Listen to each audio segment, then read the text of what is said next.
গুপ্তনীতি তোমরা পড়ছো, এটা হইতে পারে যে গুপ্ত হওয়া। এএনসি আফ্রিকান ন্যাশনাল কংগ্রেস তখন গুপ্ত হয়ে গেল, নেলসন ম্যান্ডেলা গুপ্ত হয়ে গেল। কারণ কি, তাদেরকে যখন নিষিদ্ধ করা হচ্ছে তিনি মনে করছিলেন যে এই নিষিদ্ধ হওয়ার ঘোষণা মেনে নিলে সারা জীবনের জন্য মানুষের অধিকারের আদায় করা যাবে না, এই জিনিসটা মাইনা নিতে হবে। সো তিনি গুপ্ত হয়ে গেলেন বা তিনি আন্ডারগ্রাউন্ডে চলে গেলেন। ঠিক আছে, নেলসন ম্যান্ডেলা যিনি বৈষম্য বিরোধী আন্দোলনের বা যারা অবিচারের শিকার তাদের নেতৃত্ব দানকারী, যিনি এমন একজন মানুষ যার আন্দোলন, যার সংগ্রাম সারা জীবন ধরে যিনি সংগ্রাম করেছেন, প্রায় 27 বছর 30 বছর তিনি জেল খেটেছেন, তার এই সংগ্রাম সারা পৃথিবীর যত নিপীড়িত মানুষ তাদের আন্দোলন সংগ্রামের দৃষ্টান্ত হয়ে আছে। যেভাবে তিনি অহিংস আন্দোলন করেছেন, সেই আন্দোলন পরবর্তী বহু আন্দোলনের একটা দৃষ্টান্ত হিসাবে কাজ করেছে। এই অবিসংবাদিত নেতা, মজলুম মানুষের নেতা, তাকে নিয়ে আজকে আমাদের যে প্যাসেজ, নেলসন ম্যান্ডেলার সেই একটা বিখ্যাত ট্রায়ালের বক্তৃতা। আগে এই গল্পটা যারা পুরনো সিলেবাসে ছিল তাদের জন্য একটা ছোট্ট একটা আর্টিকেলের মতো ছিল, বাট এখন তার বক্তব্যটাই এই বছর বা আমরা যারা এখন 26-এ আছি কিংবা পরবর্তীতে 27-এ যারা থাকবে তাদের জন্য এইটা একটা স্পিচের অন্তর্ভুক্ত করে তার কথাটাকেই অ্যাব্রিজড একটা ভার্সন নিয়ে আসা হয়েছে, যেটা আমরা আজকে পড়ার চেষ্টা করবো। এখানে আমরা দেখতে পাচ্ছি যে উনি ওনার ওয়াইফকে নিয়ে, ওয়াইনি ম্যান্ডেলা, আমি জানি না যে এই প্রশ্ন আসার মতো ইম্পর্টেন্ট কিনা, বাট এখানে দেয়া আছে যেহেতু, ওয়াইনি ম্যান্ডেলাকে নিয়ে তিনি 1990-তে যখন 27 বছর কারাবরণ শেষে মুক্ত হয়েছেন সেই ছবিটা আমরা দেখতে পাচ্ছি। ঠিক আছে,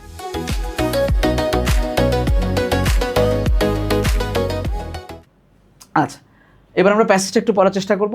I am the first accused, আমি প্রথম ব্যক্তি যাকে অ্যাকিউজড করা হয়েছে। ফার্স্ট অ্যাকিউজড নামে উনি নিজেকে ঘোষণা করছেন যে ট্রায়ালে তিনি বক্তব্য রাখছেন আদালতে। এইখানে যার নামে অ্যাকিউজেশন দেওয়া হয় ফার্স্ট অ্যাকিউজড, তাহলে এখানে আমরা দেখব অ্যাডজেক্টিভ হিসাবে ব্যবহৃত হয়েছে। I hold a bachelor degree in arts and practised as an attorney in Johannesburg for a number of years. Number অফের পরে আমরা সব সময় দেখতে পাই নাউনটা কি বসে, প্লুরাল বসে। নাম্বার অফের পরে নাউনটা আমরা সাধারণত প্লুরাল পাই। তাহলে উনি নিজেকে পরিচয় দিচ্ছেন যে আমার একটা ব্যাচেলর ডিগ্রি আছে আর্টসে, এবং অ্যাটর্নি হিসেবে, আইনজীবী হিসেবে আমি জোহানেসবার্গ, সাউথ আফ্রিকার একটা জায়গা যেটা একটা অন্যতম রাজধানী তাদের, জোহানেসবার্গে প্র্যাকটিস করেছি number of years in partnership with Oliver Tambo. Oliver Tambo হচ্ছেন আরেকজন তার বন্ধু বা আইনজীবী সহযোগী, তার সাথে তিনি কোলাবোরেশন করে অনেক বছর প্র্যাকটিস করেছেন। I am a convicted prisoner serving 5 years for leaving the country without a permit and for inciting people to go on a strike at the end of May 1961. এই ট্রায়ালটা হচ্ছে 1963 বা 64-র দিকে, হ্যাঁ, 1963 or 64 অ্যারাউন্ড দিস টাইম এই ট্রায়ালটা হচ্ছে, যখন তিনি বক্তৃতা দিচ্ছেন বা তিনি কথা বলছেন যখন। তো তার বিরুদ্ধে যে অভিযোগটা আনা হয়েছে সেটা হচ্ছে 1961 মেতে, এন্ড অফ মেতে তিনি মানুষকে ইনসাইট করার উদ্দেশ্যে, ইনসাইটিং মানে হচ্ছে কাউকে গ্যাস লাইটিং করা, প্রমোট করা, প্রভোক করা, এই অর্থে একটু লিখে রাখতে পারো, টু প্রভোক, হ্যাঁ, টু প্রভোক, প্রমোট কাউকে গ্যাস লাইট করা, মানে উনি ইনভোক করেছেন যে মানুষকে উস্কানি দিয়েছেন যে তোমরা স্ট্রাইকে যাও, এবং তিনি আচ্ছা শুরু থেকে পড়ি, এবং তিনি দেশ থেকে পালিয়ে গিয়েছিলেন, দেশ ত্যাগ করেছিলেন পারমিশন ছাড়া, তার মানে অন্যায়ভাবে, চোরা পদ্ধতিতে, এই জন্য তাকে কনভিক্ট হিসাবে নেওয়া হয়েছে। তাহলে I am a convicted prisoner, এই প্রিজনার শব্দটা এখানে, যদি প্রিজনার শব্দটা এখানে নাউন হয় তাহলে তার আগে যে শব্দটা কনভিক্টেড, এই নাউনকে মডিফাই করেছে, এই প্রিজনার হচ্ছে নাউন, তাহলে এই ভদ্রলোক এখানে হচ্ছে adjective. Convicted prisoner serving 5 years, সে 5 ইয়ার্সের একটা সার্ভিং মানে হচ্ছে তিনি শাস্তি পাচ্ছেন, সাজা পাচ্ছেন। তাহলে এই প্রিজনারের অবস্থাটা কী ভাই, এই পাশে কনভিক্টেড যেরকম অ্যাডজেক্টিভ, এই প্রিজনারের আরেকটা অবস্থা বর্ণনা করছে, সার্ভিং 5 ইয়ার্স। তাহলে এই প্রিজনার কেমন প্রিজনার, তার অবস্থা বর্ণনা করছে যে 5 বছর ধরে সাজা খাটতেছে বা 5 বছরের একটা রায় তার বিরুদ্ধে গিয়েছে। তাহলে এই অংশটাও, এই ভদ্রলোক আইনজীবী যে আছে সে পার্টিসিপল হিসাবে কাজ করতেছে, দ্যাটস ওয়াই সে অ্যাডজেক্টিভ। এবং এই যে বাদবাকি যে 3-4টা শব্দ আছে যার মাঝখানে কোনো ফাইনাইট ভার্ব নাই, এরা অ্যাডজেক্টিভ ফ্রেজ হিসাবে কাজ করতেছে, যে আমি 5 বছর ধরে সাজা খাটতেছি। কারণ কি, living the country without the permit, এক নাম্বার রিজন, আর একটা হচ্ছে আমি মানুষকে উস্কানি দিছি যে তোমরা আন্দোলনে যাও। এই ব্যাপারে উনি নিজের ব্যাপারে বলছেন যে আমাকে এই অভিযোগ এনে I am the first accused, যে আজকে এখানে দাঁড়াইছি কথা বলতে। অন দ্য আউটসেট, শুরুতে, I want to say that the suggestion made by the state. খেয়াল করো, বিশ্ববিদ্যালয়ে যখন তোমরা উঠবা, যেহেতু আমরা এই পড়াশোনাগুলোকে একাডেমি প্লাস অ্যাডমিশন করাচ্ছি তোমাদেরকে, এইভাবে দেখবা যে হঠাৎ করে মাঝখানে দাগ দেয়া থাকে যে এই যে মেড বাই দ্য স্টেট, এইটা কি? এইখানে সাজেশন কথাটা ভাইয়া নাউন, এক্স্যাক্টলি যেভাবে এই যে প্রিজনার নাউন ছিল। এই মেড ভার্ব 3 যেটা নন ফাইনাইট হিসাবে আছে, দ্যাট মিন্স পার্টিসিপল হিসাবে আছে, এই অংশটাতে দাগ দিয়ে বলা হবে যে এইটুকু কী হিসাবে বসছে। এই সাজেশনের দোষগুলো অবস্থায় বর্ণনা করছে। কোন সাজেশন? যেটা মেড বাই দ্য স্টেট। তাহলে এই অংশটা নন ফাইনাইট হওয়াতে আমরা দেখব যে এইখানে এইটা একটা অ্যাডজেক্টিভ ফ্রেজ হিসাবে ব্যবহৃত হয়েছে। ঠিক আছে, এইটা একটা অ্যাডজেক্টিভ ফ্রেজ হিসাবে ব্যবহৃত হয়েছে।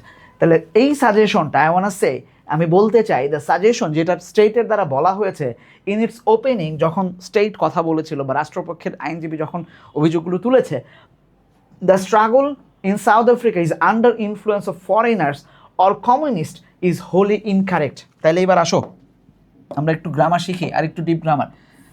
এই যে এইখান থেকে the suggestion is wholly incorrect, এই যে এইটুকু আমি এই পিঙ্ক মার্ক করলাম, এইটুকুই হচ্ছে বাক্য।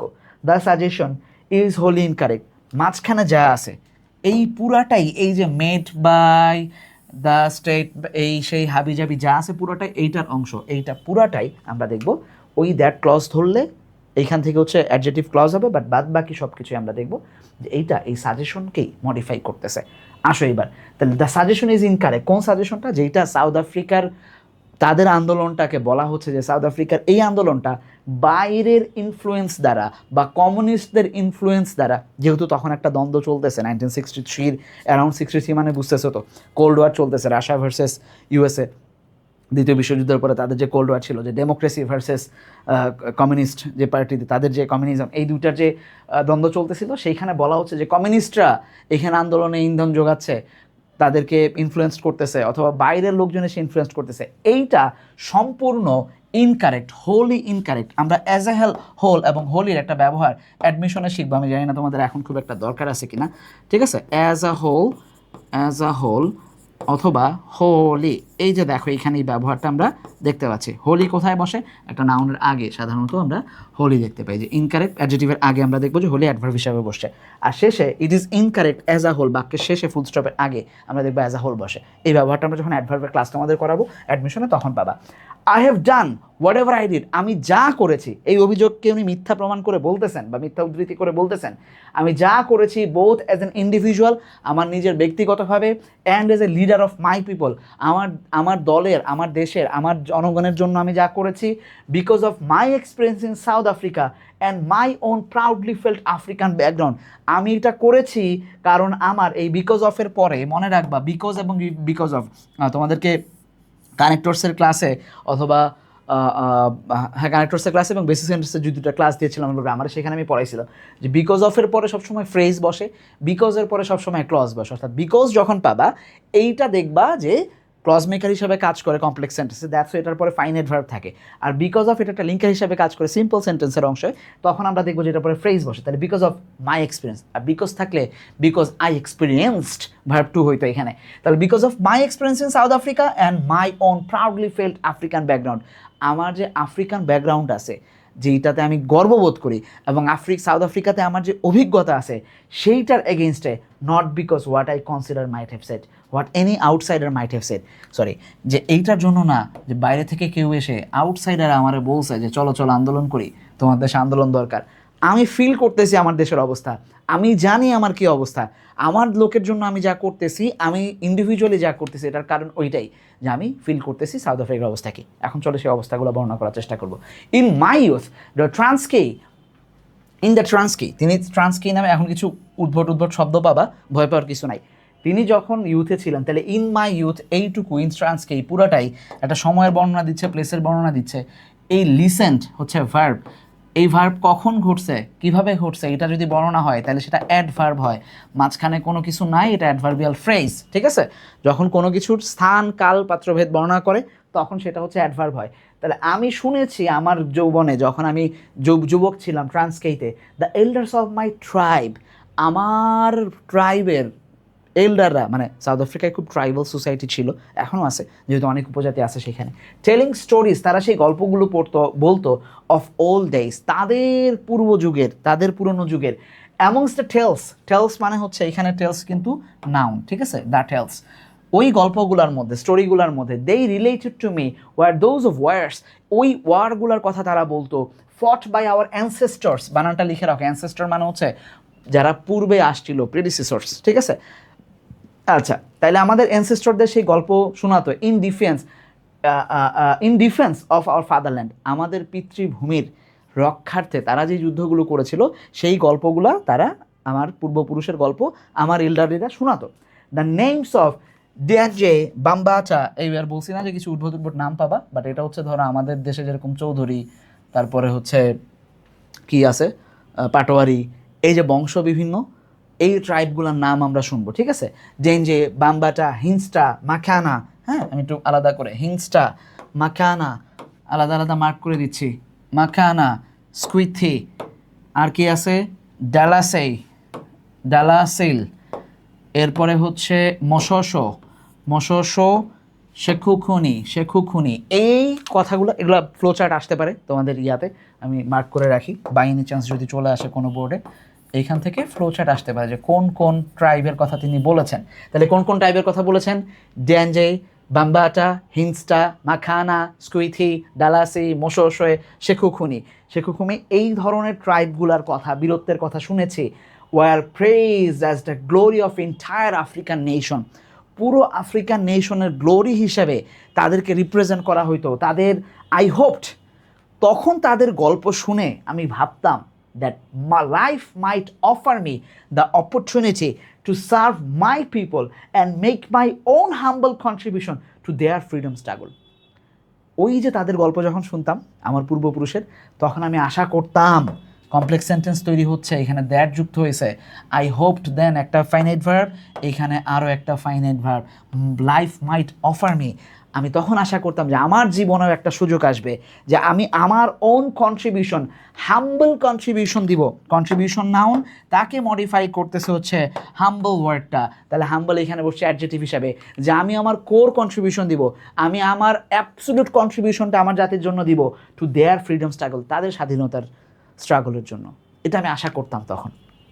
This is what has motivated me, এইটা আমাকে মোটিভেট করছে যে আমি তাদের in all that I have done in relation to the charges made against me in this case, এই কেসে আমার বিরুদ্ধে যেই অভিযোগগুলো আসছে যে আমি মানুষের ইন্ধন দিছি, এটা করছি সেটা করছি, বাইরের লোকের ইনফ্লুয়েন্স দ্বারা, আমি আগেই বলছি যে এটা আমাকে বাইরের কেউ বলে নাই, তাহলে বলছে কে?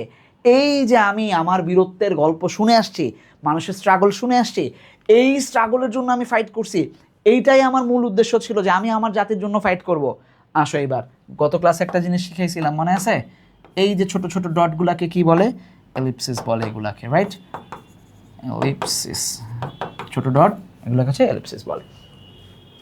In the statement which I am about to make I shall correct certain false impressions which have been created by state witness. বাক্যের গঠনগুলো তোমরা বুঝতেছো, এই যে এখানে একটা ক্লজ মেকার আছে, এইখানে আরও একটা ক্লজ মেকার আছে, প্রত্যেকটা ক্লজ মেকারের শেষে দেখবা যে একটা করে ফাইনাইট ভার্ব আলাদা ব্যবহৃত হয়েছে। তাহলে সে কি করবে? কিছু ফলস ইমপ্রেশন, তাহলে ইমপ্রেশন নাউন, তার মধ্যে ফলস অ্যাডজেক্টিভ, এই সার্টেন অ্যাডজেক্টিভ, ঠিক আছে, কারণ এই দুইটাই সার্টেন ইমপ্রেশন, ফলস ইমপ্রেশন, দুইটাই এই ইমপ্রেশন নাউনকে মডিফাই করছে, তাহলে এরা বোথ অ্যাডজেক্টিভ হিসাবে কাজ করতেছে। বাক্যে দুইটা অ্যাডজেক্টিভ আসতে পারে, তিনটা অ্যাডজেক্টিভ আসতে পারে, অ্যাডজেক্টিভের আগে কিছু বসলেই সেটা অ্যাডভার্ব হিসেবে ব্যবহৃত হয় না, অনেকবার পড়তেছি আমরা এগুলা। তাহলে এই স্টেটমেন্ট আমি যেটা এখন দিব, আমি কারেক্ট করব কিছু ফলস ইমপ্রেশন যেটা আমার বিরুদ্ধে স্টেট উইটনেস নিয়ে আসছে, সেগুলো কি? আবারও কিছু বাদ দিছে। The African National Congress were formed in 1912, 1912 সালে আফ্রিকান ন্যাশনাল কংগ্রেস, এইটা হচ্ছে ওনার দল, বুঝলা? আফ্রিকান ন্যাশনাল কংগ্রেস, ANC নামে আমরা এরপরে ডাকবো এটাকে, দেখবা ANC নামে, তোমরা যারা হিস্ট্রি পড়ছো তারা জানো যে ANC ছিল। 1912 সালে এটা প্রতিষ্ঠিত হয়েছিল to defend the right of African people, African পিপলদের রাইটকে রক্ষা করার জন্য। কেন, কি সমস্যা ছিল আফ্রিকান পিপলদের রাইটে? বলতেছে which had been seriously curtailed by South Africa act, South Africa অ্যাক্টের মাধ্যমে এইটাকে আফ্রিকান পিপলের রাইটকে কার্টেল করা হয়েছিল। কার্টেল মানে কাট করা, লেসেন করা, শর্টেন করা, স্কুইজ করে নেওয়া, ছোট করে ফেলা, ঠিক আছে, ডিপ্রাইভ করা। Which were then being threatened by native land act, এরপর আরও একটা অ্যাক্ট করা হয়েছে, সেটা হচ্ছে ল্যান্ড অ্যাক্ট। এইটা করে আফ্রিকান পিপলের যে রাইট সেটাকে নষ্ট করে ফেলা হয়েছিল। এর জন্য আমরা এই এএনসি বানাইছিলাম। দেন ফর 37 years আনটিল 1949, এই রেশিওটা বুঝো, 1912 থেকে 1949 এই পুরো সময়টাতে 30 বছর ধরে, ঠিক আছে, সরি কত বছর হয়, 37 বছর, পুরো 37 বছর ধরে ইট অ্যাডহেড স্ট্রিক্টলি টু কনস্টিটিউশনাল স্ট্রাগল। এইটা মেনটেন করে গেছে কনস্টিটিউশনাল স্ট্রাগল, মানে কোনো গ্যাঞ্জামে যায় নাই, সংবিধানবদ্ধ নিয়ম মেনে আন্দোলন করেছে। It put forward demands and resolutions, it sent delegations to the government, যেটা আস্তে আস্তে শুধু চাহিদা বর্ণনা করছে, আমাদের কি কি দরকার রেজুলেশন দিছে, তাদের ডেলিগেশন পাঠাইছে, বিভিন্ন মেম্বারকে পাঠাইছে গভর্নমেন্টের কাছে, ইন দ্য বিলিভ, তারা বিশ্বাস করেছে that African grievance could be settled through peaceful discussion. আলোচনার মাধ্যমে আফ্রিকার এই যে সমস্যা, গ্রিভেন্স শব্দটাকে আমরা প্রবলেমস, ইস্যুস হিসাবে ধরতে পারবো, এই সমস্যাকে সমাধান করা যাবে, and that African could advance gradually to a full political rights. এবং আমরা বিশ্বাস করছি যে আস্তে আস্তে একটা পলিটিক্যাল রাইট, ঠিকঠাকভাবে রাজনৈতিক অধিকার বুঝাই দেওয়া হবে আফ্রিকানদেরকে। এই কথাটাকে আমরা বিশ্বাস করেছিলাম 1912 সাল থেকে 1949 পর্যন্ত, 37টা বছর ধরে, একটা দুটা বছর না কিন্তু, একটা দুটা ডিকেড না, রীতিমতো 4 দশক ধরে তারা এই কাজ করে গেছে। কিন্তু ইভেন আফটার 1949 এএনসি, তাহলে এএনসি কোনটা ভাইয়া, মনে আছে এএনসি মানে? এএনসির মানেটা মনে আছে আমাদের? African National Congress. এই যে এইটা African National Congress. African National Congress remain determined to avoid violence. আমরা সবসময় ভায়োলেন্সের বাইরে চিন্তা করছি। At this time however there was a change from strictly constitutional means to protest. তখন কি হইল, 1949 আমরা একটু চেঞ্জ করলাম। আগে আমরা কি ছিলাম? কনস্টিটিউশনাল মিনস, মানে সংবিধানবদ্ধভাবে আন্দোলন করে গেছি। এই যে এখানে বলছিল কনস্টিটিউশনাল স্ট্রাগল, এইটা থেকে আমরা প্রোটেস্টের দিকে আগাইছি, যে অনেক হয়েছে লুতুপুতু আলাপ, এগুলো চলবে না, এখন একটু আন্দোলনে যাইতে হবে, বুঝাইতে হবে যে ভাই আমাদের তো 40 বছর ধরে আমরা, মানে একটা জেনারেশনের চলে গেছে মাঝখানে, কিন্তু আমরা কোনো অধিকার পাচ্ছি না। Which have been employed in the past, the change was embodied in a decision, right, which was taken to protest against apartheid regulation by peaceful but unlawful demonstrating against change certain laws. কঠিন কঠিন ভাষা ব্যবহার করছেন, যেহেতু উনি একজন আইনজীবী মানুষ, খুব পয়েন্ট টু পয়েন্ট আলোচনা করছেন, আমরা একটু ছোট ছোট করে বোঝার চেষ্টা করব। এই চেঞ্জগুলোকে নেওয়া হয়েছিল এইভাবে যে আমরা এই যে লেজিসলেশন, মানে যেই সংবিধানটা করা হয়েছে অ্যাপারথিড, বর্ণ বৈষম্যের ভিত্তিতে, যে কালোরা অধিকার পাবে না, সাদারা পাবে, এই যে একটা অসভ্য সংবিধান করা হয়েছে, যদি উনি অসভ্য বলেন নাই, এইটাকে আমরা পিসফুলভাবেই বাট আনলফুল, মানে আন্দোলনে বলা আছে, মানে দেশের আন্দোলনে থাকে কোনো নৈরাজ্য করা যাবে না, কিন্তু আমরা একটু রাস্তায় নামছি, রাস্তা ব্লক করছি, আমরা মিছিল দিছি, আমরা হয়তো মশাল মিছিল করছি, আমরা ওইখানে স্লোগান দিছি, তো এইগুলো তো আমাদের অধিকার, কিন্তু আনলফুল হইতে পারে। ডেমনস্ট্রেশন এগেইনস্ট সার্টেন ল, কিছু লয়ের এগেইনস্ট আমরা এগুলো করছি। Pursuant to this policy, ANC launched the defense campaign in which I was placed in charge of volunteers. এইখানে একটা ডিফেন্স ক্যাম্পেইন নামানো হয়েছিল, আমি এইটার ভলেন্টিয়ার ছিলাম, উনি নিজেকে বলতেছেন। This campaign was based on principles of passive resistance. আমরা প্যাসিভ রেজিস্ট্যান্স করছি। প্যাসিভ রেজিস্ট্যান্স তোমরা খুব ভালো বুঝবা, জুলাই আন্দোলনে আমরা অনেক প্যাসিভ রেজিস্ট্যান্সের অংশ ছিলাম সবাই। আমরা তখন তার মানে সোশ্যাল মিডিয়া ছিল না, তুমি শাহবাগ যাও নাই হয়তো, তুমি বাংলাদেশের যে কোনো প্রান্তে বসে হয়তো একটা ফেসবুক স্ট্যাটাস দিছো যে এই মানি না, নাটক কম করো প্রিয়, এরকম করে হয়তো তুমি বলছো। এইটাই হচ্ছে একটা প্যাসিভ রেজিস্ট্রেশন অংশ আধুনিক যুগে। তখনকার যুগে যেভাবেই হইতো, মশাল মিছিল হোক, পিটিশন হোক। দিস ক্যাম্পেইন কীভাবে, মোর দেন 85,000 পিপল ডিফেন্স থেকে আসছে, ডিফেন্স নাউন, ডিফাইড ভার্ব, খেয়াল করো একই, ডিফাইড হচ্ছে ভার্ব, ডিফেন্স হচ্ছে নাউন। তারা কি করছে, অ্যাপারথিড লর এগেনস্টে 8,500-এর বেশি লোক এই আন্দোলনে, তাদেরকে আটক করা হয়েছে এবং জেলে দেওয়া হয়েছে। Yet there was not a single instance of violence. ভাবো যে একটা ভায়োলেন্সের হিস্ট্রি কেউ দেখাইতে পারবে না, যে একটা কোনো জায়গায় একটা গ্যাঞ্জাম করা হয়েছে, একটা বোম ফোটানো হয়েছে, একটা মারামারি হয়েছে, বাসে আগুন ধরাইছে, কিচ্ছু না। অথচ 8,500 লোককে জেলে ঢুকানো হয়েছে, went to jail. In course, the campaign part of DFAIR. Okay, I and 19 colleagues were convicted for a role which we played organizing the campaign. আমাকে এবং আমার 19 জন কলিগকে, এই 19 জনের মধ্যে উনি বলতেছিলেন I am the first accuse, আমি হচ্ছি প্রথম যারে, যেহেতু আমি ভলান্টিয়ার হেড ছিলাম, এই 19 জনকে কলিগকে কনভিক্ট করা হলো আমরা যে রোল প্লে করেছিলাম কি ইন অর্গানাইজিং দ্য ক্যাম্পেইন, যে আমরা এই ক্যাম্পেইনটাকে অর্গানাইজ করেছিলাম। ওকে, আমরা মেনে নিলাম, but our sentence were suspended. এই সেন্টেন্সটা সাসপেন্ড করা হয়েছিল, যেই চার্জ আনা হয়েছিল আমাদের এগেনস্টে, কী জন্য? বিকজ দ্য জাজ found that discipline and non violence have been strictly maintain stress throw, যে আমরা পুরো আন্দোলনে কোথাও কোথাও ভায়োলেন্স করি নাই, পুরোটাই ডিসিপ্লিন ওয়েতে করছি। এই মাঝখানে একটা কথা বলি, এটা হচ্ছে একটা সভ্য, মানে অসভ্য দেশেরও একটা সভ্য আচরণ, বিচার বিভাগের স্বাধীনতা, যেটা আমাদের দেশে নাই আনফর্চুনেটলি। যে আমরা এত বছরে, 60 বছর হয়ে যাচ্ছে এই দেশের, আমরা এখনও বিচার বিভাগটারে স্বাধীন করতে পারি না। একটা অসভ্য দেশের সবচেয়ে বড় গুণ হচ্ছে, পৃথিবীর সব দেশই অসভ্য, তুমি মানে গণতন্ত্রের সূতিকাগার ইউএসএ বা ইংল্যান্ডেও দেখবা যে একই অবস্থা, হ্যাঁ, ভালো বলা যায় না কাউরে, কিন্তু অ্যাটলিস্ট ওইখানে ট্রাম্পরে প্রশ্ন করার মতো বিচারক আছে।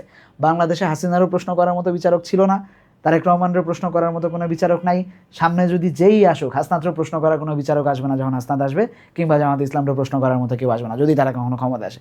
এরাই সিস্টেম। আমরা আশা করি যে তোমরা যখন বড় হবা, অ্যাকচুয়ালি তোমরা যখন দেশের রাজনীতির হাল ধরবা, ক্ষমতার হাল ধরবা, রাষ্ট্রের হাল ধরবা, যখন আস্তে আস্তে তোমরা আরও বড় বড় জায়গায় যাবা, চেষ্টা করো দেশের এই জিনিসটা ঠিক করার। দেশের মানুষের অধিকার আছে এই জায়গায় বিচার পাওয়ার। তো জাজ পাইছিল, রাষ্ট্র মামলা করছে, সেইখানে তাদেরকে ছেড়ে দেওয়া হয়েছে কারণ আন্দোলনে কোনো সহিংসতা ছিল না। জাজ তাদের পক্ষে রায় দিছে, বিরোধীর পক্ষে। Government has always shout a level to all its opponent as communist. এটা ভালো করে বুঝবা, বাংলাদেশে এই কাজ করা হয়। কিছু হইলেই বিরোধী দল যারা আছে তাদের একটা লেবেল মারে। কি লেবেল মারে? যে তারা কমিউনিস্ট। এটা একটা সমস্যা। This allegation has been repeated in present case, এই কেসেও একই করা হচ্ছে। But as I will show, the NC is not and never has been a communist organization. কখনোই এনসি একটা কমিউনিস্ট অর্গানাইজেশন ছিল না। তাহলে কি ছিল? In 1960 there was a shooting at Sharpeville. Sharpeville আর একটা জায়গা না, তোমরা যারা ক্রিকেট খেলা টেলা দেখো, সাউথ আফ্রিকায় খেলা হলে দেখবা জোহানেসবার্গ, শার্পভিল, কেপটাউন, এগুলোতে খেলা টেলা পড়ে, এলাকাগুলোর নাম তোমাদের মনে থাকা উচিত। Which resulted in the proclamation of state of emergency and the declaration of ANC as an unlawful organization. তখন একটা ঘটনায় ওইখানে একটা ইনসিডেন্ট ঘটছিল, মারামারি হয়েছিল কিছু একটা, তখন এএনসিকে হঠাৎ করে বলা হলো যে এরা নিষিদ্ধ ঘোষিত সংগঠন, তারা মারামারি করে, এই সেই হাবি যাবি। My colleagues and I were after careful consideration decided that we will not obey this decree. আমরা মোর ঘুরতেছে আলোচনার তার, আমি এবং আমার কলিগরা ডিসাইড করলাম যে we would not obey this decree. এই ডিক্রি বা প্রোক্লেমেশন একই ওয়ার্ডে ব্যবহৃত হয়, এইটা মানবো না আমরা। তাহলে কি করব? African people were not part of this government. Very good. এইভাবে আন্দোলন তৈরি হয় যে আফ্রিকান পিপলরা এই গভর্নমেন্টের অংশ না। So they did not make law, যেইটা আমরা তারা বানাবে সেটা আমরা মানতে বাধ্য না। We believed in words of universal declaration of human right, যেটা তোমরা 5 নম্বর ইউনিটে বা 6 নম্বর ইউনিটে পড়বা। ইউনিভার্সাল ডিক্লারেশন দেখবা যে 8টা 10টা ক্লজ দেয়া আছে, 12টা ক্লজ দেয়া আছে এডুকেশন নিয়ে, right two education, right two অমুক সমুক। সেইখানে একটা আছে যে যে কেউ চাইলে আন্দোলন করতে পারবে, right to have peaceful protest, কী কী যেন আছে এখন ভুলে গেছে। এইটাকে আমরা ইউনিভার্সাল ডিক্লারেশন অফ হিউম্যান রাইটসকে আমরা ফলো করি, যেটা ইউনিভার্সালি ডিক্লেয়ার করা হয়েছে ইউএনের দ্বারা, that the will of people, quote unquote করতেছে, will of people shall be the basis of authority of the government. মানুষের ইচ্ছা শক্তি, মানুষের চাহিদাই সরকারকে নির্ধারণ করবে। and for us to accept the banning was equivalent to accept the silencing of African for all time. এবার তার যুক্তি বুঝছো তো? উনি বলতেছেন যদি আমরা এটা মেনে নিতাম, তা for us to accept the banning was the equivalent মানে হচ্ছে সিমিলার, এটা জানি আমরা অর্থ হচ্ছে similar to accept the silencing the Africa for all time.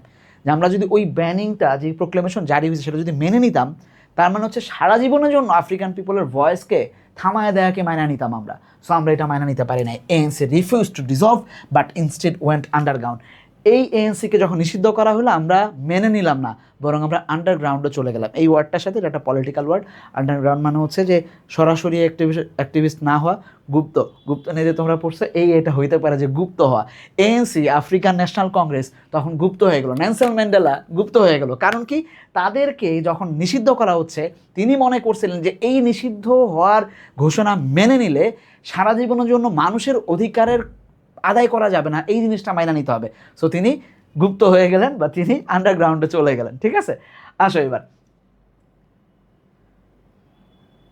Some of the, আচ্ছা তাহলে এবার বুঝছি তো আমরা যে কেন শুরুতে উনি বলছিলেন যে এটা অ্যাকিউজড, ওনাকে যে ভুল করা হচ্ছে। Some of this may appear irrelevant to this trial. কখনো কখনো মনে হইতে পারে যে আমি ইররিলেভেন্ট কিছু কথা বলতেছি। In fact I believe none of its is relevant because I hope enable the court to appreciate the attitude eventually adopted by various persons and bodies concerned in the national liberation movement. যে আমি প্রমাণ করে ছাড়বো, বড় line, but একই কথা উনি ঘুরায় ঘুরায় বলছেন, যেহেতু আইনজীবী কোট আনকোট করে অনেক কথা বলছেন, খুবই প্রিসাইসলি বলছেন যে আমি প্রমাণ করে ছাড়বো যে এখানে যারা ইনভলভ ছিলাম তারা কেউই ইররিলেভেন্ট কোনো কাজ করি নাই। এইবার উনি বলতেছেন, when I went to jail in 1962 the dominant idea was that loss of life should be avoided. আমরা চিন্তা করছি যে কোনোভাবেই মানুষের জীবনের ক্ষয়ক্ষতি, জীবনের লস যেন না হয়। I know now that it was until so in 1963, ওই 63 পর্যন্ত, 63 কখন টাইমলাইন মনে করায় দিই, 1963 হচ্ছে যখন তাকে ধরা হচ্ছে, ওই পর্যন্ত যেহেতু উনি জেলে, উনি তা জানা না যে এখন কি হচ্ছে, ওই পর্যন্ত এটাই ছিল। I must return to June 1961। বিচারপতিকে উনি বলতেছেন যে আমাকে এখন 61-এ ফিরতে হবে। ঘটনা কি ছিল, 64-র পরে এসে আমাকে যেদিন ধরছেন সেদিন থেকে হিসাব করলে লাভ নাই, তার আগের ঘটনা আমরা বলি। 1961 কখন, এই যে 60 যেই ঘটনা শার্ভিলে ঘটলো তারপরের ঘটনা যখন এএনসিকে নিষিদ্ধ করা হলো। হোয়াট ওয়ার উই, কী করতে পারতাম টু ডু, আমরা কি করতে পারতাম তখন আমাকে বলেন মাননীয় বিচারপতি, আপনি বলেন যে আমরা কি করতে পারতাম। এই যে আমরা গুপ্ত হয়ে গেছি, আন্ডারগ্রাউন্ডে চলে গেছি, আমরা কি করতে পারতাম, উই ওয়েন্ট আন্ডারগ্রাউন্ড, আমরা কি করতে পারতাম এই গুপ্ত না হইলে। We were to give in the show to of force then implied against future action or we to fight it and so if so how. যে আমরা কি, were we to give it to the show of force and implied threat against future action, আমরা কি মানে তাদের হাতে সব কিছু ছেড়ে দিতাম, ভবিষ্যতে আবার অপারেশনের শিকার হইতাম, or were we to fight, নাকি আমরা ফাইট করতাম ওইটার এগেনস্টে। যদি করতাম, যদি আমাদেরকে ফাইট করতে হয় মানুষের অধিকারের জন্য, তাহলে কীভাবে করতাম, উপায় কী ছিল? উপায় ছিল একটাই, we had no doubt that we had to continue the fight. আমরা দুইটা অপশন ছিল আমাদের হাতে, তাহলে দুইটা অপশন বানাই। একটা হচ্ছে যে আমরা সব কিছু ছেড়ে দিব, ভাই যা হয়েছে হয়েছে বাদ দাও, বহুত মারতেছে, আমরা আর আর মার খাইতে পারতেছি না। অথবা এইটা, উই হ্যাভ টু ফাইট। আমরা কি করছি এই দুইটা অপশনের মধ্যে, এটা এক, এটা দুই, আমরা 2 নম্বরটা বাইছে নিছি। আমরা ডিসাইড করছি যে whatever it takes, we had no doubt যে আমরা ফাইট করব, we had no doubt that we will fight, we will continue the fight. আমরা এই ফাইটটাকে কন্টিনিউ করবো, এই ডিসিশনটাই আমরা নিছি। Anything else would have been abject surrender, বাদ বাকি সব কিছুই সারেন্ডারের হিসাবে পরিণত হতো, যে আমরা আর কোনোদিন দাঁড়াইতে পারতাম না। Hour problem was not weather to fight but was how to continue the fight. আমরা এইটা চিন্তা করছি যে ফাইট তো আমরা করবো, সেটা সমস্যা না, কেমনে করবো এটা হচ্ছে আমাদের অপশন। করবো কি না সেটা না, কেমনে করবো সেটা হচ্ছে আমাদের প্রশ্ন। We of the ANC had always stood for non racial democracy. আমরা সবসময় বলেছি যে আমরা একটা নন রেসিয়াল ডেমোক্রেসি চাই, গণতন্ত্রই চাই আমরা, কমিউনিস্ট চাই না আমরা, কিন্তু সেটা চেয়েছি বৈষম্যহীন, non racial. And we shrank from our action which might drive races further apart than already were. আমরা চিন্তা করছি এমন কোনো দিকে আগাবো না, সহিংসতার দিকে আগাবো না, যাতে করে যদ্দূর ঝামেলা আছে আরও ঝামেলা হয়। এখন সাদারা কালোদের দেখতে পারেন, এমন যেন না হয় যে কালোরা সাদারা দেখতে পারেন। এই বিদ্বেষ আমরা গড়ে তুলতে চাই না, আরও দূরে নিয়ে যায়, ফার্দার অ্যাপার্ট করে দেয় আমাদের রেসগুলোকে, এইটা আমরা চাই নাই। But the hard facts are 50 years of non violence. 50 years মানে কবে থেকে?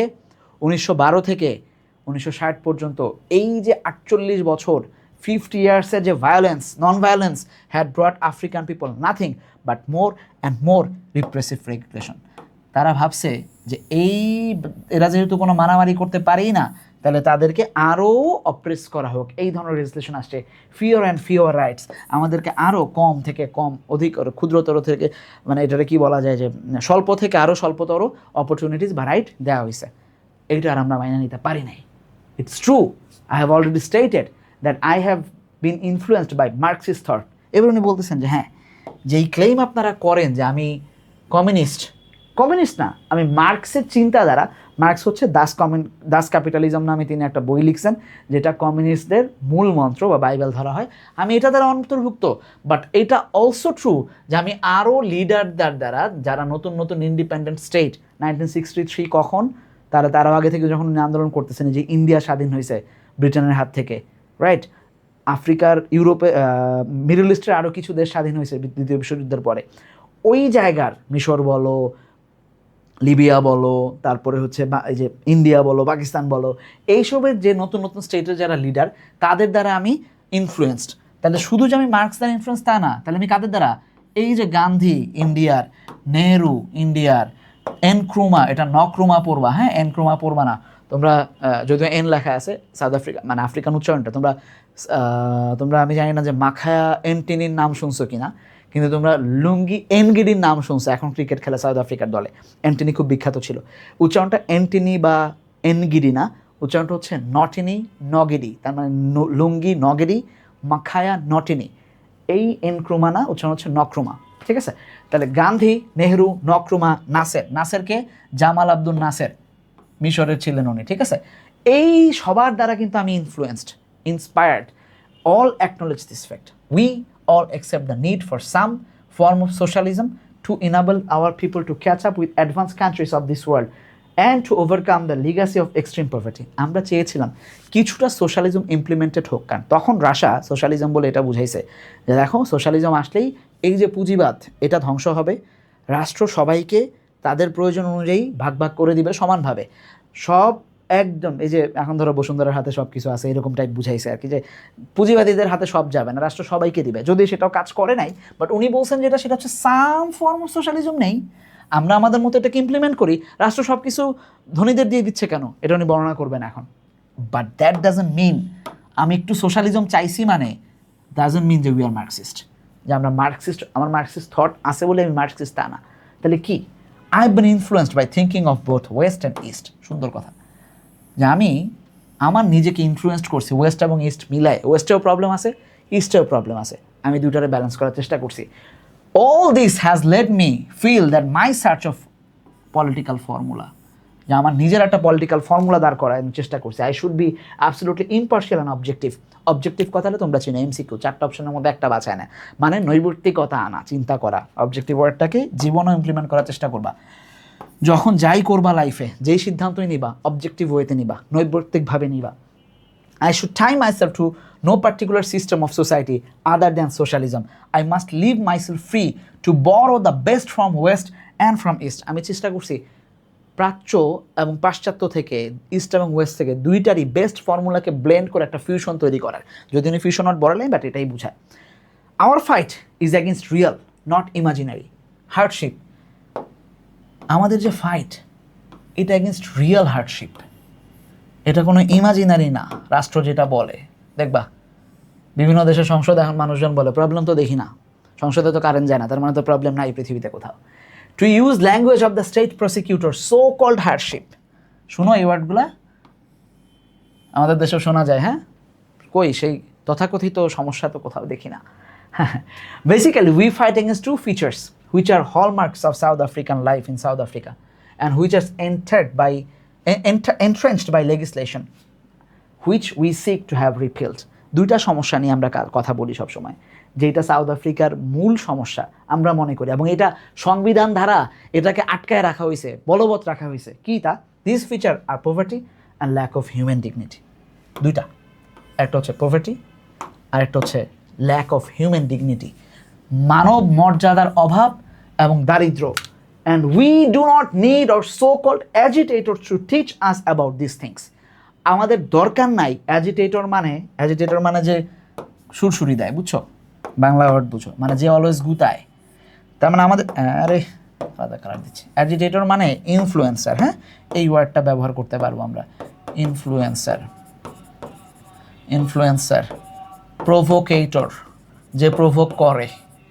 আমাদের এই অ্যাজিটেটর প্রোভোকেটর দরকার নাই তো। আমি গরিব এটা আমি বুঝি না, আমার আপনি মানুষ হিসেবে মূল্যায়ন করেন না, আমার কোনো হিউম্যান ডিগনিটি নেই, এটা আমি বুঝি না, এটাকে আমি বাইরে থেকে আইসা কেউ বলতে হবে ওই তোরে মানুষ গরিব ভাবে, ওই সাদারা তোরে দান দেয় না, এই গভর্নমেন্ট তোরে মানে 2 পয়সা দিয়ে গুনে না, এটা বলার দরকার নাই ভাই, আমি বুঝি আমার অবস্থা। দ্য হায়েস্ট পেইড, এবার উনি প্রমাণ দিচ্ছেন, the highest paid and most precious section of urban south African life is in Johannesburg. যেইখানে আমি থাকি এই জোহানেসবার্গ হচ্ছে আফ্রিকানদের সবচেয়ে ভালো থাকার জায়গা, মানে আফ্রিকানরা একটু ভালো থাকে, কালোরা, আফ্রিকান মানে কালোদের বোঝাচ্ছেন, কালো কৃষ্ণাঙ্গরা ভালো থাকে এইখানে, but their actual position is depressed. এই জায়গাও তারা ডেসপারেস্ট, তারা এইখানেও খুব হতাশার মধ্যে আছে। কি সমস্যা? Poverty goes hand in hand malnutrition and disease. এই যে আফ্রিকায়, তখন তোমরা জানো যে পোভার্টি, দারিদ্র সবসময় hand in hand malnutrition and disease, অসুবিধা দুইটা নিয়ে আসে পোভার্টি। একটা হচ্ছে দারিদ্র সবসময় ডিজিজ, রোগশোক এবং অপুষ্টি, মালনিউট্রিশন নিয়ে আসে, কারণ মানুষ খাবার পায় না, ঠিকঠাক সুস্থ থাকে না, শরীর যদি ঠিকঠাক ফাংশন না করে অসুস্থতা বাড়ে। The incidence of malnutrition and defense system disease is very high amongst African. আপনি দেখবেন বিচারপতিকে বলতেছে যে আফ্রিকানদের মধ্যে এই রোগশোকের মাত্রা বেশি। Tuberculosis, pellagra, kwashiorkor, gastroenteritis and scurvy. Scurvy মানে তো বুঝো, স্কারভি মানে হচ্ছে সম্ভবত তখন চুলকানি রোগ বোঝায়, আই গেস, ভুলে গেছি। Bring death and destruction of health, এইটা মৃত্যু নিয়ে আসতেছে, হেলথের ডিস্ট্রাকশন নিয়ে আসতেছে। The incidence of infant mortality on the highest in the world. আমাদের দেশে মানে সাউথ আফ্রিকার কথা উনি বলতেছেন যে ইনফ্যান্ট মর্টালিটি, শিশু মৃত্যুহার পৃথিবীর সবচেয়ে বেশিদের মধ্যে একটা। The complaint of Africans however is not that they are poor and whites are rich. তারা এইটা অভিযোগ করতেছে না, উনি বলতেছেন ভাইবেন না যে আমরা এটা বলতেছি যে আফ্রিকানরা গরিব আর সাদারা মানে ধনী, এটা না, বাট দ্য লস, আমাদের যে আইন বানায় রাখছে, এই লস বানানো হচ্ছে যে এইটাকে প্রিজার্ভ করবে, যে এইটাই থাকবে, গরিবরা গরিবই থাকবে, ধনীরা ধনীই থাকবে, সিচুয়েশন এইটা হয়েছে। There are 2 ways to break out poverty. এবার উনি সমাধানও দিচ্ছেন, সমাধান হচ্ছে 2টা ওয়ে আছে ব্রেক করার। ফার্স্ট, বাই ফর্মাল এডুকেশন, এডুকেশনকে ঠিকঠাক করা, হুইচ ইজ ভেরি নেসেসারি। আর একটা হচ্ছে ওয়ার্কার অ্যাকুইরিং গ্রেট স্কিল। এই 2টা সমাধান উনি দিচ্ছেন, যে স্কিল্ড করেন কালোদেরকে, তাহলে তারা কাজ পাবে, আর শিক্ষাটা বাড়ান। পৃথিবীর সব দেশের এটা দরকার। As far Africans are concerned, both this avenues of advancements are deliberately curtailed by legislation. কি সুন্দর ওয়ার্ড! উনি বলতেছেন আমরা যা বিশ্বাস করি সেটা হচ্ছে বোথ দিস অ্যাভিনিউ, অ্যাভিনিউ মানে হচ্ছে রাস্তা, 2টা ওয়ে দেখাইছে না পভার্টিকে ভাঙার, এই 2টা রাস্তায় আটকায় রাখা হয়েছে, কার্টেল করা হয়েছে লেজিসলেশন দিয়েই। মানে আমাদের সংবিধানে আমাদেরকে এই 2টা সুযোগ দেয় না। ভাবো, একটা দেশের মানুষজনকে সুযোগ সুবিধা দেওয়া হচ্ছে না, দেশেরই মানুষ। The present government has always sought to hamper Africans in search of education. One of the early acts after coming into power, ওই গভর্নমেন্ট যখন তারা রানিং ছিল তাদেরকে বলতেছে, তারা যখন ক্ষমতায় আসছে এসেই সাবসিডাইজ অফ করে দিছে। ওয়াজ টু সাবসিডাইজ মানে আফ্রিকান স্কুলে, এই বাংলাদেশও আছে, শিক্ষার বিনিময়ে খাদ্য, স্কুলে গেলে খাইতে দেয়, বিস্কিট দেয়, ভালো ভালো, মানে বাচ্চাদের তো গ্রামে তো মানুষের কষ্ট অনেক, খাবার দাবার নাই, স্কুলে গেলে বাচ্চারা খাবার পায়, এইটা অফ করে দিছে। সাউথ আফ্রিকা ছিল, Africa children who attended school depend on the supplement to their diet and it was a cruel act. তাদের এমনিই খাবার নাই, কারণ কি, এই যে দারিদ্র আছে, তাদের অপুষ্টি ছিল, তাদের ডিজিজ আছে, একটু খাবার টাবার দিলে তারা তাও স্কুলে যাইতো, এটা অফ করে দিছেন, গেল একটা problem. The compulsory education for all whites at virtually no cost, সাদাদের জন্য শিক্ষার কোনো খরচই নাই, to their parents be the rich or poor, সাদারা গরিব হোক কিংবা ভালো, সব দেশে তো সবাই গরিব থাকে না, সবাই ধনীও থাকে না, তাদের কোনো খরচ নাই। Similar facilities are not provided for African people, African চিলড্রেনদের জন্য এই সুযোগ সুবিধাটা নাই। কি হয় তাহলে? Some who receive such assistance, African children however gradually have to pay more for their schooling than whites. সাদাদের চেয়ে কৃষ্ণাঙ্গদের স্কুলের বেতনও বেশি, মানে পড়তে গেলেও পাপ তাদের, এমন অবস্থা। According to figures quoted by South African Institute of Race Relation in 1963 journal, approximately 40% of African children in the age group between 7 to 14 do not attend school. 7 থেকে 14 বছরের 40% আফ্রিকান বাচ্চা, কালোদের মধ্যে, তারা স্কুলে অ্যাটেন্ড করে না। কারণ কি? For those who attend school the standards are vastly different from those afforded to white children. কারণ হোয়াইট চিলড্রেন যারা আছে তাদের যে স্কুলের মান সেটা কালোদের জন্য নাই, বা তারা সেটা অ্যাফোর্ড করতে পারে না। The government often answer its critics by saying Africans, এবার দেখো তারা বলে যে Africans in South Africa are economically better than other inhabitants of countries of Africa.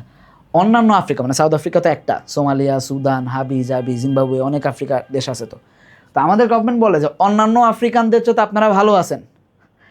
উনি বলতেছেন দেখেন, I do not know whether this statement is true in comparison to others. আমি জানি না যেটা সত্য কিনা, বাট যদি হয়ও এইটা অন্যান্য দেশের লিভিং কস্ট অফ মানে কস্ট অফ লিভিং ইন্ডেক্স দিয়ে সেটা মাপা যায় না। অন্য দেশের মানুষ 10 টাকায় চলতে পারে, আমার দেশে চলতে লাগে 100 টাকা, এবং সে 10 টাকা চলে 20 টাকা কামায়, তাহলে তার 10 টাকা সেফ থাকে। আপনার দেশে খরচ হয় 100 টাকা, আপনি আমার দেন 50, আমার তো মাইনাস আছে 50, কিন্তু আপনি মিলাচ্ছেন ওর 20 আপনার 50, হলো না তো এটা সুবিচার? তা আমার লাইফ যা আছে সেটা তো মিলাইতে হবে। Even if it's true, as far as the African people are concerned, it's irrelevant. কেন? Our complaint, উনি খুব সুন্দর কথা বলতেছেন, আমাদের কমপ্লেন্ট এইটা না আমরা যে পুয়ার, অন্যান্য দেশের লোকেদের চেয়ে আমরা গরিব কি ধনী এইটা না, আমরা আমাদের নিজের দেশের লোকেদের চেয়ে গরিব। এইটাই আমাদের আফসোস যে রাষ্ট্র, and that is prevented by legislation from altering the imbalance. এই ইমব্যালেন্সকে অল্টার করার জন্য, ঠিকঠাক করার জন্য রাষ্ট্র তার সংবিধান দিয়ে আমাদের আটকায় রাখছে। The lack of human dignity experience by, এবার এতক্ষণ গেল দারিদ্র হাবি যাবি, এবার হিউম্যান ডিগনিটির কথা উনি বলতেছেন, experience by South directly result the policy of white supremacy. এই যে শ্বেতাঙ্গদের সুপ্রিমেসি, এইটাই আমাদের দ্বিতীয় যে সমস্যাটা কই গেল, একটা হচ্ছে এডুকেশন, একটা হচ্ছে না এটা না, এই যে পভার্টি অ্যান্ড ল্যাক অফ, দুইটা প্রবলেমের কথা বলছে, একটা হচ্ছে পভার্টি, একটা হচ্ছে ল্যাক অফ হিউম্যান ডিগনিটি। এতক্ষণ ধরে উনি পভার্টির কথা বর্ণনা করছেন, এবার ল্যাক অফ হিউম্যান ডিগনিটি নিয়ে বলতেছেন। White supremacy implies black inferiority, ব্ল্যাকদেরকে ইনফেরিয়র করে রাখা হচ্ছে, ছোট করে রাখা হয়েছে। Legislation designed to preserve white supremacy enhance this notion, একইভাবে এটা সাংবিধানিকভাবেই এটা করা হচ্ছে। This then is when ANC, what ANC is fighting. এইবার মাননীয় স্পিকার, এএনসি এইটা নিয়ে ফাইট করতেছে, এবং বাইরে থেকে আমাকে এসে কেউ বলা লাগতেছে না যে তুমি মার্কসিস্ট হও, ক্যাপিটালিস্ট হও না, তুমি সোশ্যালিজম নিয়ে কাজ করে এটাকে ভাঙো, এটা করা লাগতেছে না। এইটাই হচ্ছে প্রবলেম মাননীয় মাননীয় জাজ। The struggle is truly a national one. It is struggle for African people inspired their own suffering and their own experience. তাদের নিজেদের কষ্ট, নিজেদের এক্সপিরিয়েন্স দিয়ে তারা এটা সাফার করে বড় করছে। Is struggle to right to live, এই স্ট্রাগলটা আমাদের বেঁচে থাকার অধিকারের জন্য।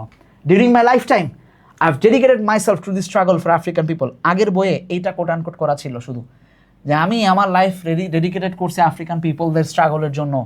I fought against white domination, I fought against black domination. আমি হোয়াইট এবং ব্ল্যাক সবার ডমিনেশন, আমি কোনো ডমিনেশন চাই না। আমি কি চাই? I have cherished, আমি চেরিশ করেছি, আমি ড্রিম দেখেছি একটা আইডিয়াল সোসাইটির যেইখানে person live in harmony and equal opportunities. ভবিষ্যতে যখন অ্যাডমিশনে যাবা তখন এইখান থেকে ডেফিনেটলি একটা সম্ভাবনা থাকবে এক্সপ্লেনেশন আসার। আগেও আসতো, এখনও আসবে। It is an ideal which I hope to live. Right form of ভার্বসের নিয়ম অনুযায়ী হোপের পরে 2 + ভার্ব 1 বসে, হোপের পরে 2 + ভার্ব 1 বসে। অ্যান্ড টু অ্যাচিভ, আমি এটা নিয়ে বাঁচতে চাই, এটা অর্জন করতে চাই। But if needs be, it is an ideal for which I am prepare to die. আমি এই আইডিয়াটার জন্য, এই আদর্শের জন্য আমি আমার জীবনও দিতে রাজি আছি। এটা বলে উনি শেষ করছেন কিছুটা সংক্ষিপ্তভাবে। তোমরা চাইলে এই যে ইয়াটা আছে এটাকে ওয়েবসাইটে যে এটা পড়তে পারবা, পুরোটা খুব অসাধারণ বক্তব্য। এই হচ্ছে উনি ট্রায়ালের দ্বারা এই অসাধারণ বক্তব্যটা দিছিলেন। আচ্ছা আসো, এবার বাদ বাকি যেগুলো এমসিকিউগুলো নিজেরা পড়ে নিবা, কোনো সমস্যা নাই, ঠিক আছে? এমসিকিউগুলো নিজেরা দেখবা, HW দিলাম, এগুলো অন্যগুলোও তোমরা করো, বেশি বড় করবো না, আর এটা আলাদা একটা ক্লাস তো যাবেই। সো এই সময় এটা আমি তোমাদেরকে অ্যাপ্লাই করে দেবো, ঠিক আছে? কেন ইমপ্রেজেন্ট করা হয়েছে, কী কী করা হয়েছে, অনেকগুলো দিছে। আমি আমার জায়গা থেকে যতটুকু পারছি এখানে হচ্ছে কি বলে ফ্লো চার্টগুলোকে একটু বাড়াই দিছি যাতে এখান থেকে কমন পড়ে যায়। এগুলো আমরা তোমাদের উপর সলভ করে দিব আলাদা ক্লাসে। সো এই তো, আর এখানে প্যারাফ্রেজ করবা, সামারি যদি যতটুকুই আসে, এত বড় ইয়ার হয়তো এখান থেকে সামারি না আসার সম্ভাবনা খুব বেশি বোর্ডে, বাট যদি চলে আসে কোনো একটা প্যাসেজের তাহলে সেটাকে প্যারাফ্রেজ করে দিবা আর্টিকেলে। হ্যাঁ, সো দ্যাটস ইট। অনেক বড় একটা লেসন আজকে পড়াইছে, আশা করি যেটা তোমাদের আগে ছিল না, যেহেতু নতুন করে পড়ছো, কাজে দিবে তোমাদের ইনশাল্লাহ। পরীক্ষা আসলে অ্যান্সার করতে পারবে ইনশাল্লাহ। তাহলে পরের ক্লাসে দেখা হচ্ছে। তার এক পর্যন্ত ভালো থাকো, সুস্থ থাকো, পড়াশোনার মধ্যে থাকো। আসসালামু আলাইকুম।